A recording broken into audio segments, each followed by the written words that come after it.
Bismillahirrahmanirrahim. Assalamualaikum warahmatullahi wabarakatuh. Selamat pagi Ananda soleh-soleha semua.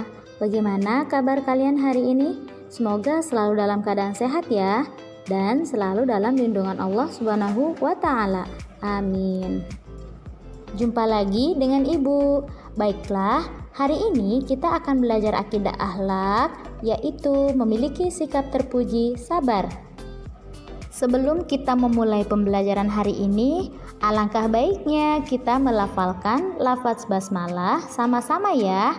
Bismillahirrahmanirrahim.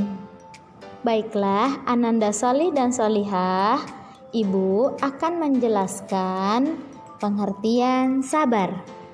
Tahukah kamu apa itu sabar? Sudahkah kamu mempraktekannya dalam kehidupan sehari-hari? Bagaimana caranya? Yuk kita cari tahu.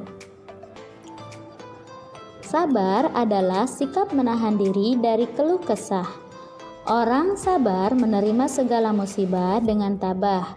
Sabar bukan berarti menyerah tanpa syarat, tetapi sabar adalah rela menerima sesuatu yang tidak disenangi dengan rasa ikhlas serta berserah diri kepada Allah Subhanahu wa Ta'ala. Dalam artian menahan diri agar tidak mudah marah, benci, dendam, tidak mudah putus asa, melatih diri dalam ketaatan dan membentengi diri agar tidak melakukan perbuatan keji dan maksiat. Dalam Islam ada 3 bentuk sabar. Yang pertama, sabar dalam ketaatan menjalankan perintah Allah Subhanahu wa Ta'ala dalam menunaikan ibadah. Dalam menunaikan ibadah, setan selalu menggoda dan selalu mengganggu agar perintah untuk menjalankan ibadah ditinggalkan atau dilalaikan. Akan tetapi, bagi kita orang yang sabar dapat mengatasinya atau melawannya sehingga tetap mampu mengerjakan perintah Allah dengan baik. Yang kedua, sabar dalam meninggalkan perilaku maksiat. Sabar dalam meninggalkan perilaku maksiat adalah menahan diri untuk menghindari segala perbuatan jahat dan menuruti hawa nafsu. Yang ketiga adalah sabar dalam menghadapi segala macam musibah. Suatu musibah yang menimpa diri seseorang, ia terima dengan ikhlas dan bertawakal kepada Allah setelah berikhtiar keluar dari musibah. Hidup ini adalah perjuangan. Sebuah perjuangan tidak luput dari ujian dan cobaan. Nah, sekarang pertanyaannya, bagaimana caranya agar kita dapat berperilaku sabar? Mari kita simak cara agar kita selalu sabar dalam menghadapi ujian dan cobaan. Yang pertama, menerima cobaan dari Allah Subhanahu wa Ta'ala dengan ikhlas. Allah memberi cobaan kepada hambanya tidak akan melebihi kemampuan hamba-hambanya dalam menerima cobaan tersebut. Yang kedua, selalu ingat janji Allah Subhanahu wa Ta'ala bahwa sesungguhnya bersama kesulitan itu pasti ada kemudahan. Yang ketiga, mengambil hikmah dari cobaan yang menimpa. Yang keempat, berdoa dan bertawakal. Kita harus yakin bahwa hanya Allah Subhanahu wa Ta'ala satu-satunya yang dapat memberi pertolongan dan jalan keluar atas semua cobaan yang kita hadapi. Cara yang kelima, selalu berpikir positif terhadap sesuatu yang menimpa kita. Itu dia beberapa cara agar kita selalu sabar dalam menghadapi ujian dan cobaan. Sabar bukanlah sikap yang mudah dilaksanakan.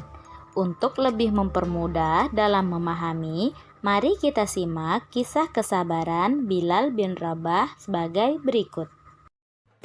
Bilal bin Rabah adalah orang berkulit hitam dari Habsyah yang memeluk agama Islam saat masih menjadi budak. Bilal termasuk orang yang mengalami kejamnya perbudakan. Ia memiliki postur tubuh yang kurus dengan rambut yang tebal. Abu Bakar yang mengetahui bahwa Bilal terus-menerus disiksa oleh majikannya bermaksud ingin membebaskannya. Suatu hari Abu Bakar menemui Bilal di bawah terik sinar matahari karena sedang mendapatkan hukuman dari majikannya yang bernama Umayyah. Bilal diikat dan dijemur menghadap matahari di tengah padang pasir yang sangat panas. Bahkan dadanya pun ditindih dengan batu yang cukup besar sehingga nafasnya menjadi sesak. Abu Bakar segera mengajukan penawaran kepada Umayyah untuk membeli Bilal. Umayyah yang cukup terkejut malah menaikkan harganya berlipat ganda. Ia mengira bahwa Abu Bakar tidak akan sudi untuk membayar mahal demi budak seperti Bilal. Namun ternyata Abu Bakar bersedia. Umayyah menerima 9 ukiyah emas untuk ditukarkan dengan Bilal. Umayyah berkata kepada Abu Bakar, "Sebenarnya jika engkau menawar sampai 1 ukiyah pun, maka aku tidak akan ragu untuk menjualnya." Abu Bakar membalas, "Seandainya engkau memberi tawaran sampai 100 ukiyah, maka aku tidak akan ragu untuk membelinya." Sejak saat itu, Bilal senantiasa menemani dan menjaga Rasulullah yang hendak hijrah menuju Madinah. Ia kemudian dipilih untuk menjadi muazin atau orang pertama yang mengumandangkan azan. Bilal dipilih karena memiliki suara yang indah dan keras, sehingga dapat menjangkau seluruh penjuru Madinah. Nah, itu dia tadi video kisah tentang Bilal bin Rabah. Bagaimana Ananda Solih-Solihah menurut kalian? Bilal bin Rabah sangat sabar dan tabah ya dalam menghadapi ujian dan cobaan. Baik, kesimpulan kisah Bilal bin Rabah ini ada beberapa poin.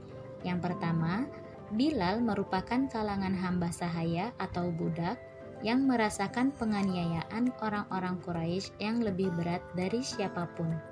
Kemudian, berbagai macam kekerasan, siksaan, dan kekejaman mendera tubuhnya yang dilakukan oleh orang-orang Quraisy karena Bilal tidak mau menyembah berhala. Selanjutnya, Bilal tetap mempertahankan akidahnya ketika disiksa oleh orang-orang Quraisy dengan berkata Ahad, Ahad, yang artinya Allah Maha Esa. Selanjutnya, akhirnya Abu Bakar membeli Bilal dari Umayyah untuk memerdekakannya. Dan yang terakhir, kisah Bilal bin Rabah merupakan suatu contoh sabar dan tabah dalam menghadapi cobaan. Mencermati kisah Bilal bin Rabah ini, kita bagaimana sih cara meneladani perilaku sabar dari Bilal bin Rabah? Di antaranya yaitu, yang pertama, keteguhan hati Bilal bin Rabah dalam mempertahankan keimanannya patut kita teladani dalam kehidupan sehari-hari. Kemudian, rasa takut kita kepada Allah harus dapat mengalahkan rasa takut kita kepada selain Allah. Selanjutnya, janji Allah akan memasukkan orang-orang yang beriman dan memegang teguh keimanannya ke dalam surga pasti ditepati. Dan yang terakhir, kekuasaan Allah menjadikan segala sesuatu yang mustahil menjadi mungkin. Nah, itu dia pembelajaran kita hari ini. Sekarang Ananda mengerjakan tugas berikut ini. Selamat mengerjakan. Baiklah, kita akhiri pembelajaran hari ini dengan bersama-sama mengucap lafaz hamdalah. Alhamdulillahirabbil alamin. Wassalamualaikum warahmatullahi wabarakatuh.